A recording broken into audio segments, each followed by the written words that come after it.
ہو گیا، جا کے ترکیوں سے ملا، اور کہاں کس سے ملا؟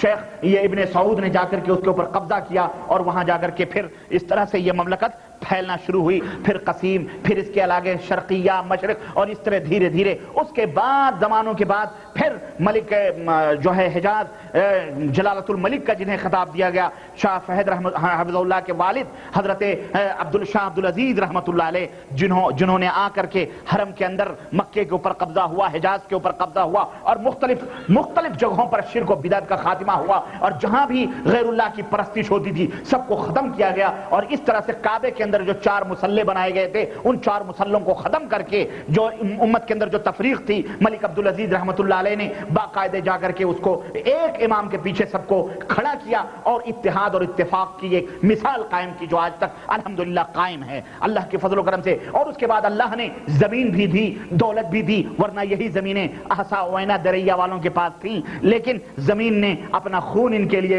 اپنا کلیجہ نکال کے نہیں دیا تھا، لیکن جب توحید کی فضائیں، توحید کی نغموں سے اس کی فضائیں گونجنے لگی تو اللہ نے جو فرمایا ہے کہ وَلَوْ آمَنُوا أَهْلَ الْقُرَىٰ،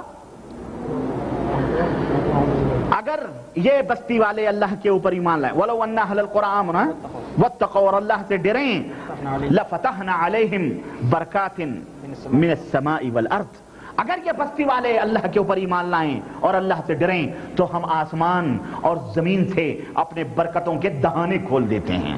آج دیکھو آسمان سے بھی رحمتوں برکھا ہو رہی ہے، امن و شانتی کی اور ہدایت کی، اور زمین نے بھی اپنے کلیجے نکال دیے ان کے لیے، اور پٹرول کی صورت میں ان کا خون نکل رہا الحمدللہ، اور اس طرح سے امن و شانتی کا دورہ ہے۔ میرے عزیز، اس وقت سے لے کر آج تک یہ محمد بن عبد الوہاب رحمۃ اللہ علیہ کی ایک مختصر سی جھلکی اور ان کے زندگی کی داستان تھی، اور انہوں نے جتنی کتابیں لکھی ہیں، ایک بات میں بتاتا چلوں آپ کو کہ کسی بھی آدمی کو پہچاننا ہو، اس کی حقیقت کو جاننا ہو، اس کا نیچر، اس کا عقیدہ، اس کا ایمان پڑھنا ہو تو لوگوں کی سنی سنائی باتوں پر عمل نہ کرو، بلکہ اگر اس نے کوئی بات لکھی ہے اس تحریر کو پڑھو، یا جو اس نے کہی ہے اس کو سنو، اس سے پتہ چلتا ہے کہ آدمی کا نیچر، اس کا کردار، اس کا کیریکٹر، اس کا ایمان اور عقیدہ کیا ہے۔ محمد بن عبد الوہاب رحمۃ اللہ علیہ نے تقریباً 15 یا 16 کتابیں اس پریشانی کے دور کے اندر تحریر کی ہیں۔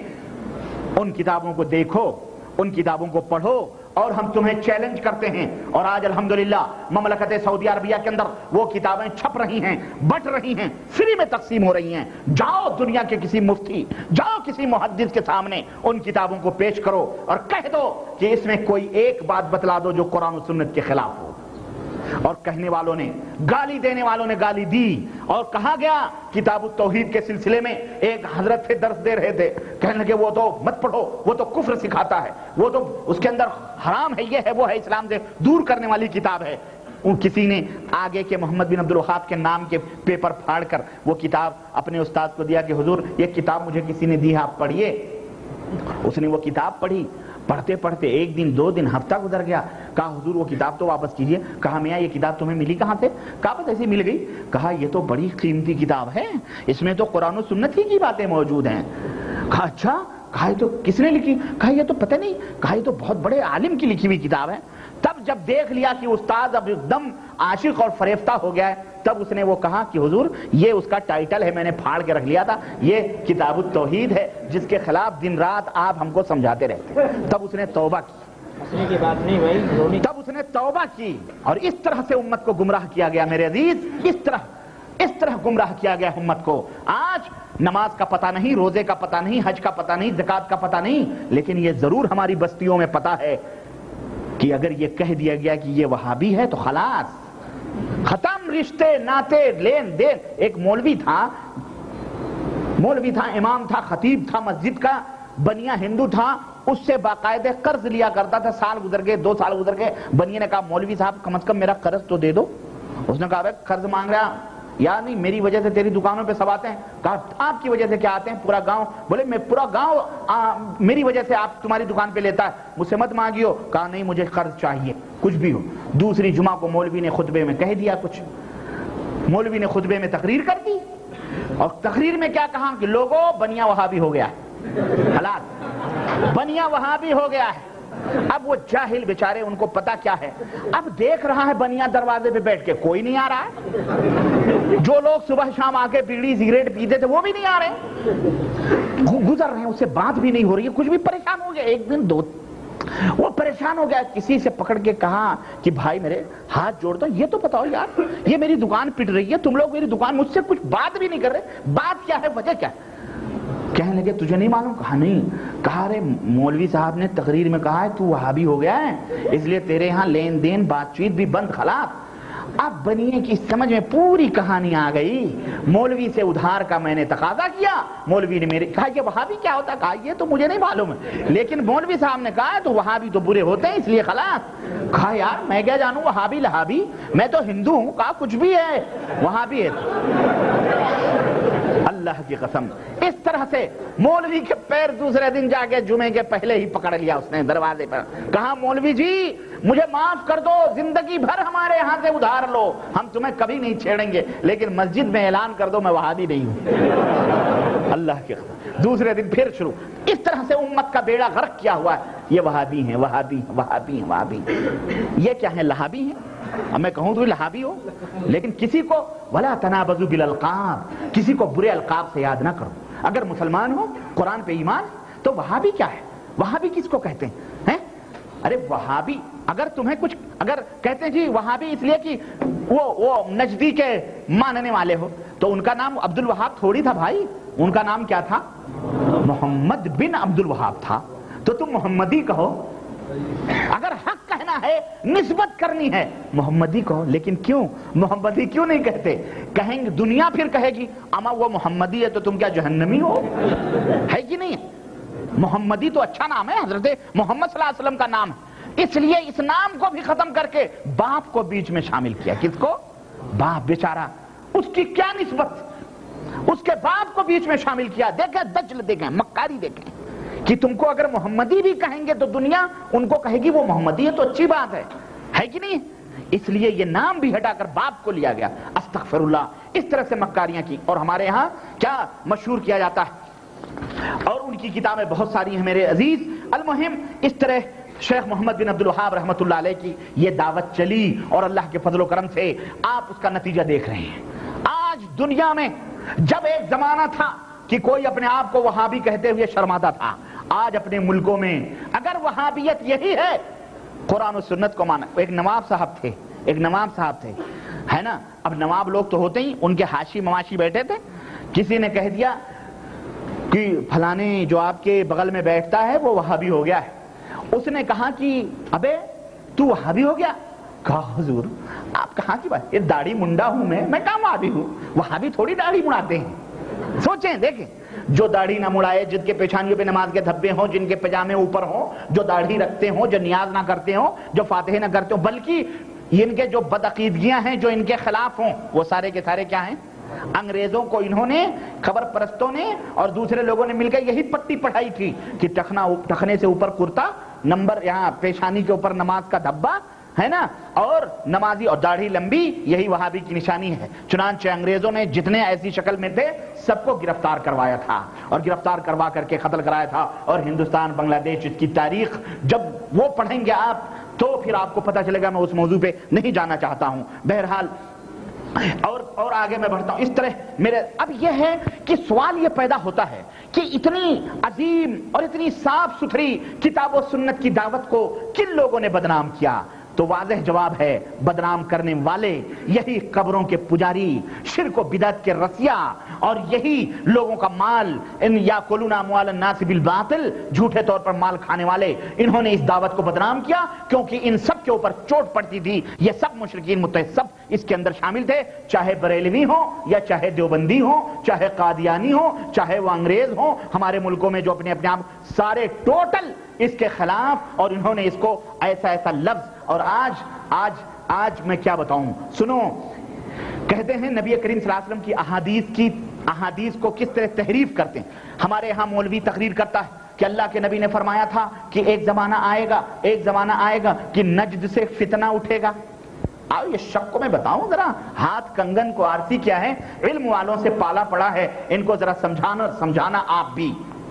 کہتے ہیں نجد سے ایک فتنہ اٹھے گا، صحیح بخاری کی روایت ہے، نجد سے ایک فتنہ اٹھے گا، اللہ کے نبی نے فرمایا ہے کہ شیطان کی 2 سینگیں وہیں سے نکلیں گی، نجد سے نکلیں گی، تو اے لوگوں یہ نجدی عبد المحمد بن عبد الوہاب ہے، وہیں سے فتنہ ابھرا ہے اور اس نے جو ہے دنیا بھر کا بیڑا غرق کیا ہے۔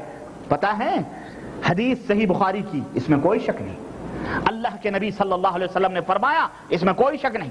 بخاری کی روایت، اللہ کے نبی فرماتے تھے اللہم بارک فی شامنا، اللہم بارک فی شامنا وفی یمننا، اے اللہ ہمارے یمن میں برکت عطا فرما، ہمارے شام میں برکت عطا فرما۔ ایک شخص نے کہا اے اللہ کے نبی وفی نجدنا، ہمارے نجد میں بھی برکت عطا فرما۔ اللہ کے نبی نے دعا نہ کی، 3 دفعہ اس نے کہا، اللہ کے نبی نے فرمایا وہاں سے فتنہ اٹھے گا۔ ٹھیک، صحیح بات ہے، اس میں کوئی شک نہیں، حق ہے یہ۔ آؤ میں بتاؤں، قرآن کی تفسیر قرآن بھی کرتا ہے، حدیث کی تفسیر حدیث بھی کرتی ہے۔ اللہ کے نبی نے یہاں نجد فرمایا ہے، لیکن آؤ ہم تمہیں بتلاتے ہیں تقدیر عام کیا ہے۔ اللہ کے رسول صلی اللہ علیہ وسلم کی ایک روایت یہ بھی ہے کنز العمال کے حوالے سے کہ اللہ کے رسول صلی اللہ علیہ وسلم جب یمن اور شام کے بارے میں دعا کر رہے تھے تو ایک شخص کھڑا ہوا اور اس نے کہا وفی العراق یا رسول اللہ، اے اللہ کے نبی میرے عراق کے بارے میں بھی دعا کریں۔ اللہ کے حبیب صلی اللہ علیہ وسلم نے فرمایا کہ وہاں سے فتنہ اٹھے گا، اور آپ نے مشرق کی طرف اشارہ فرمایا، اور اس حدیث میں بھی آپ نے مشرق کی طرف اشارہ فرمایا۔ اور ذرا منبر رسول صلی اللہ علیہ وسلم کو اپنے ذہن میں رکھو، مسجد نبوی کو، آپ کا رخ جنوب کی طرف، شمال کی طرف ہوتا ہے۔ جب منبر پر امام کھڑا ہوتا ہے تو اس کا رخ کہاں ہوتا ہے؟ شمال کی طرف ہوتا ہے، جنوب کی طرف منہ کر کے نماز پڑھی جاتی ہے۔ اور اللہ کے نبی نے مشرق کا اشارہ کیا کہ مشرق کی طرف فتنہ اٹھے گا۔ ذرا آپ مشرق کو اپنے دماغ میں رکھیں، مشرق کس طرف پڑتا ہے؟ عراق کی طرف پڑتا ہے، عراق مشرق کی طرف پڑتا ہے۔ یہ حدیث جس میں اس آدمی نے کہا کہ اللہ کے نبی ہمارے عراق کے لیے دعا کریں، اللہ کے نبی نے کہا وہاں سے فتنہ اٹھے گا، حدیث کی تفسیر کرتی ہے۔ پتہ چلا کہ اللہ کے نبی صلی اللہ علیہ وسلم کو اللہ تبارک و تعالیٰ نے یہ بتلا دیا تھا کہ عراق ہی سے فتنے اٹھیں گے۔ اور دوسری روایت سنو، حضرت سالم جو عبداللہ بن عمر کے صاحبزادے ہیں، عمر بن خطاب کے پوتے ہیں، حضرت سالم نے انہوں نے کیا کہا؟ یا اہل العراق، دیکھو تابعی اور صحابی کس طرح سے نبی کی حدیث کو سمجھتے ہیں۔ یہ صحابی اور تابعی تھے جو نبی کی حدیث کو سمجھتے تھے، یہ جاہل اس حدیث کو نہیں سمجھتا۔ صحابی کیا کہتے ہیں؟ یا اہل العراق، اے عراقیو، سمعت نبی صلی اللہ علیہ وسلم، میں نے نبی کریم صلی اللہ علیہ وسلم کو اپنے کان سے یہ کہتے ہوئے سنا ہے، ان الفتنۃ تجیء ہاں ہونا، فتنہ عراق سے آئے گا۔ فتنہ کہاں سے آئے گا؟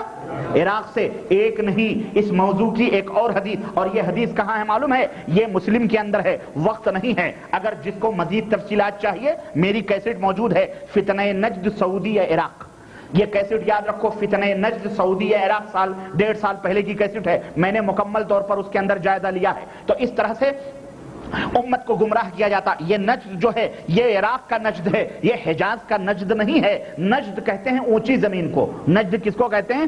ابھری ہوئی زمین کو۔ درعیہ کا علاقہ، یہ نجد کا علاقہ تھوڑا ابھرا ہوا ہے دوسرے علاقوں سے، اس لیے ان ظالموں نے محمد بن عبد الوہاب رحمۃ اللہ علیہ کو بدنام کرنے کے لیے اس حدیث پاک کو جو ان کے اوپر فٹ ہوتی تھی، یہ حدیث عراق اور کوفہ اور بصرہ کے اوپر فٹ ہوتی تھی، اس کو پلٹ کر کے محمد بن عبد الوہاب کی طرف اس طرح اللہ کے نبی کی حدیث کو تحریف کی گئی ہے، جہاں اللہ کے نبی نے دوسری حدیثوں میں واضح طور پر عراق کا لفظ فرمایا ہے۔ نجد عراق موجود ہے، آج بھی عراق کے اندر موجود ہے۔ اور آؤ میں تمہیں بتاؤں تقدیر امم کیا ہے، ذرا تاریخ کے اوراق پلٹو۔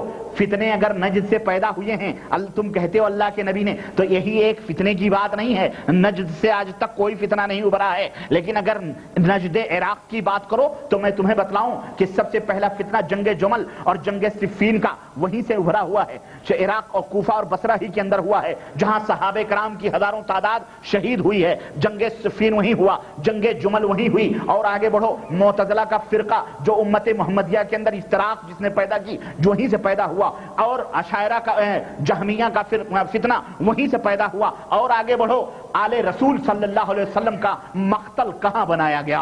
آل رسول کے لیے مقتل کہاں سجایا گیا؟ کیا وہ یہ نجد حجاز کی سرزمین تھی؟ نہیں، بلکہ وہی کوفہ اور بصرہ کی سرزمین تھی جہاں حضرت حسین ابن علی کو شہید کیا گیا، جہاں حضرت علی کو شہید کیا گیا، جہاں حضرت حسن کو چھورے مارے گئے۔ اور آگے بڑھو، فتنے نجد کو دیکھو، وہیں سے شیعوں کا فتنہ اٹھ رہا ہے، وہیں سے رافضیوں کا فتنہ اٹھ رہا ہے، وہیں سے معتزلہ کا فتنہ اٹھ رہا ہے، وہیں سے جہمیہ کا فتنہ اٹھ رہا ہے۔ وہی عراق کی سرزمین ہے جہاں سے یہ صوفی سنتوں کا فتنہ اسی عراق سے اٹھ رہا ہے، اور جہاں سے حضرت مسلم ابن عقیل کو جہاں شہید کیا گیا، ان کے دونوں بیٹوں کو جہاں شہید کیا گیا، اور جہاں سے دجال کا فتنہ نکلے گا وہ عراق کا نجد ہے، وہ حجاز کا نجد نہیں ہے۔ ظالموں، نبی کی حدیث کو مت بدلو، نبی کی تاریخ کو نہ بدلو، اور